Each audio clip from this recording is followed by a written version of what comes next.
అందరికీ స్వాతంత్ర దినోత్సవ శుభాకాంక్షలు.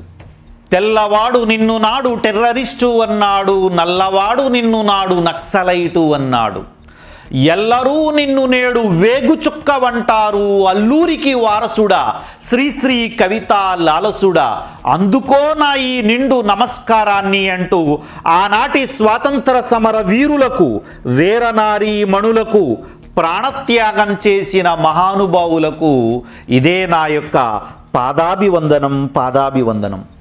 మనం అనుభవిస్తున్న స్వేచ్ఛ, మనం అనుభవిస్తున్న స్వాతంత్రం ఎందరో మహానుభావులు చేసినటువంటి ప్రాణత్యాగ ఫలితంగా మనం పొందడం జరిగింది.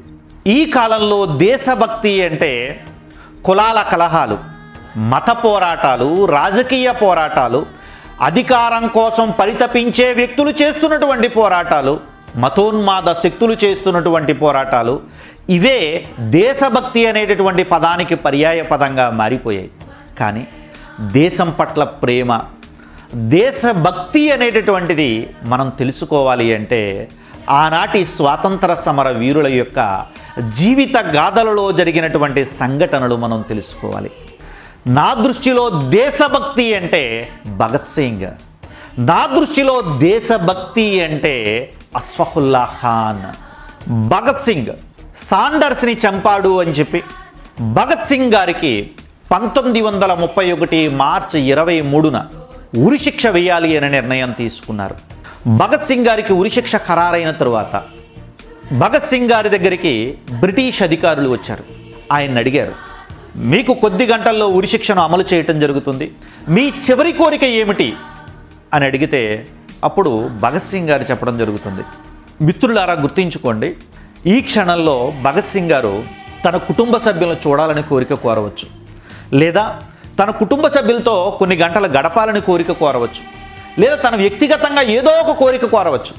కానీ ఆ మహానుభావుడు తన వ్యక్తిగతమైనటువంటి అంశాల గురించి కోరిక కోరలేదండి. ఆయన ఏమంటాడు అంటే, నా చివరి కోరిక భారతదేశానికి స్వాతంత్రం ఇవ్వండి, ఇదే నా చివరి కోరిక, నన్ను ఉరి తీసేయండి పర్వాలేదు, కానీ నా భారతదేశానికి స్వాతంత్రం ఇవ్వండి అని చెప్పడం జరుగుతుంది. అంటే చనిపోయే క్షణాల ముందు కూడా ఆయన దేశం కోసమే ఆలోచించాడు. దేశం అంటే అంత ప్రేమ, ప్రజలంటే అంత ప్రేమ, స్వేచ్ఛ అంటే అంత ప్రేమ ఆయనకి. అప్పుడు బ్రిటిష్ అధికారులు అన్నారు, మీ కోరిక తీరడం సాధ్యం కాదు, ఇంకా ఏమైనా ఉంటే కోరుకోండి అని చెప్పంటే అప్పుడు భగత్ సింగ్ గారు అన్నారు, అలా అయితే నాకు ఉరిశిక్ష రద్దు చేయండి. బ్రిటిష్ అధికారులు అందరూ షాక్ తిన్నారు. క్షమాపణ పత్రం రాయడానికే సిద్ధపడని వ్యక్తి, ఉరికి నేను సిద్ధమే అని ప్రకటించినటువంటి వ్యక్తి ఇప్పుడు ఉరిశిక్షను రద్దు చేయమంటున్నారు ఏమిటి అని చెప్పి బ్రిటిష్ అధికారులు అందరూ కూడా ఆశ్చర్యంగా భగత్ సింగ్ వైపు చూశారు.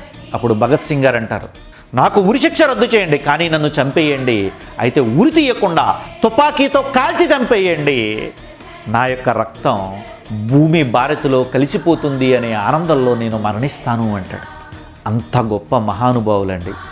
వాళ్ళు చేసినటువంటి అంత గొప్ప త్యాగాల ఫలితంగానే ఈరోజు మనం ఈ యొక్క స్వేచ్ఛను అనుభవించడం జరుగుతుంది.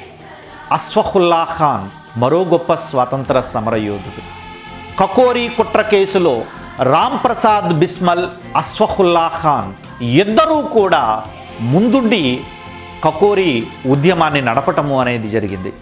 ఆ తరువాత రామ్ ప్రసాద్ బిస్మల్ ఉరిశిక్ష తరువాత ఈ అష్ఫాకుల్లా ఖాన్ గారికి ఉరి తీయబడుతున్నటువంటి తరుణంలో ఆయన అడిగారు చివరి కోరిక, మీ చివరి కోరిక ఏమిటి అని చెప్పి అడిగితే అప్పుడు ఆయన ఏమంటారు అని చెప్పేసి అంటే, నేను మరణించిన తరువాత నా యొక్క శవవస్త్రంపై భారతదేశ మట్టిని పెట్టండి అని చెప్పడం జరుగుతుందండి. ఇదండి దేశభక్తి, దేశం పట్ల ఉన్నటువంటి ప్రేమ ఇది. రామ్ ప్రసాద్ బిస్మల్ గారు ఉరికొయ్య మీద ఉన్నప్పుడు ఆయన నోట్లోంచి వచ్చినటువంటి మాట ఏమిటి అంటే, నేను మళ్ళీ భారతదేశంలోనే పుడతాను, మళ్ళీ దేశం కోసం పోరాటం చేస్తాను, మళ్ళీ నేను బ్రిటిష్ వారిపై తిరుగుబాటు లేవదీస్తాను, మళ్ళీ దేశం కోసం ప్రాణం అర్పించడానికి సిద్ధంగా ఉంటాను అని ప్రకటించారు. ఇది దేశభక్తి అంటే, దేశం పట్ల ఉన్న ప్రేమ అండి ఇది. దేశభక్తి అనే పదానికి మరో గొప్ప నిర్వచనం మన ఆంధ్ర కేసరి టంగుటూరి ప్రకాశం పంతులు గారు. రండిరా కాల్చుకొండిరా అని తన నిండు గుండెను చూపి యావత్ బ్రిటిష్ సామ్రాజ్యాన్ని కూకుటేళ్లతో కుదిపిన వ్యక్తి కాదు, మహాశక్తి టంగుటూరి ప్రకాశం పంతులు గారు. ఆయన లాయర్గా ఉన్నప్పుడు ఏ విధంగా సంపాదించారు అంటే, ఆయన భార్య ఓ సందర్భంలో చెప్పడం జరిగింది. ఏమనంటే, నేను డబ్బుని బీరువాలో పెట్టడానికి బీరువా తలుపులు తీసి ఒక కట్ట పెడుతూ ఉంటే 10 కట్టలు కిందన పడుతూ ఉండేవి. అంత డబ్బుని సంపాదించడం జరిగింది లాయర్గా టంగుటూరు ప్రకాశం పంతులు గారు. అలాంటిది స్వాతంత్రోద్యమంలోకి వచ్చిన తరువాత మొత్తం ఆయన యొక్క యావదాస్తిని కూడా భారతదేశ స్వాతంత్రం కోసం ఖర్చు చేయటము అనేది జరిగిందండి. 2 రాష్ట్రాలకు ఆయన ముఖ్యమంత్రిగా పనిచేసి చివరికి కడు పేదరికంలో మరణించటము అనేది జరిగిందండి. ఢిల్లీ నుంచి గల్లీ దాకా ఇలాంటి రాజకీయ నాయకుడిని మనం భూతద్దం పెట్టి చూసినా సరే కనిపించలేనటువంటి పరిస్థితుల్లో ఉందండి. కాబట్టి మిత్రులారా, ఇప్పుడు కావలసింది ఏమిటి అంటే, టంగుటూరి ప్రకాశం పంతులు లాంటి నిజాయితీ అయినటువంటి వ్యక్తిత్వాలు కావాలి. భగత్ సింగ్, అష్ఫాకుల్లా ఖాన్, రామ్ ప్రసాద్ బిస్మల్ లాంటి దేశాన్ని ప్రేమించేటటువంటి మహానుభావులు కావాలి. ఒక భారతీయుడిగా మనం దేశభక్తి అంటే ఇప్పుడు ఏం చేస్తే మనకు దేశం పట్ల ప్రేమ ఉన్నట్టు, దేశం పట్ల మనకి గౌరవం ఉన్నట్లు అని ఒక్కసారి మనల్ని మనం ప్రశ్నించుకోవాలి. దేశం అంటే మట్టి కాదో, ఈ దేశం అంటే మనుషులో. నా దృష్టిలో దేశం పట్ల మనకి ప్రేమ ఉంది అని ఏ సందర్భంగా మనం చెప్పగలుగుతామంటే, సహాయం కోసం ఒక భారతీయుడి చెయ్యి ఇలా పైకి లేచినప్పుడు నీ కులం ఏమిటి, నీ మతం ఏమిటి, నీ ప్రాంతం ఏమిటి అని అడగకుండా సహాయం చేసే చెయ్యి నీది కనుక అయితే నీకు దేశం పట్ల ప్రేమ ఉన్నట్లు, నీకు దేశం పట్ల గౌరవం ఉన్నట్లు.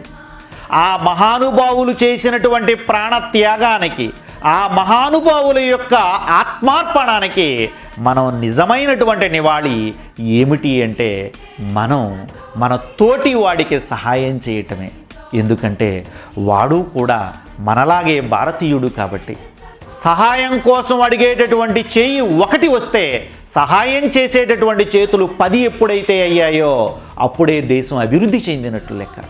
కాబట్టి అలాంటి సహాయం చేసేటటువంటి చేతులుగా మన అందరి చేతులు కూడా ఉండాలని నేను ఆశిస్తున్నాను. అప్పుడే దేశం నిజమైనటువంటి అభివృద్ధిని సాధించింది అని మనమంతా కూడా భావించాల్సి ఉంటుందండి. కాబట్టి అలాంటి అభివృద్ధి చెందినటువంటి భారతదేశాన్ని మనందరం కూడా కలిసి నిర్మించుకోవాలని ఆశిస్తూ, నా ఈ ప్రసంగానికి నిత్యమంగళం నిర్దేశిస్తూ, స్వస్తి వాక్యాలు సంధానిస్తూ, యథార్థ జీవిత యథార్థ దృశ్యం పునాదిగా ఇక జనించబోయే నవభారతానికి నాంది పల్కాలని ఆశిస్తూ ఆంక్షిస్తూ ముగిస్తున్నాను. జై హింద్.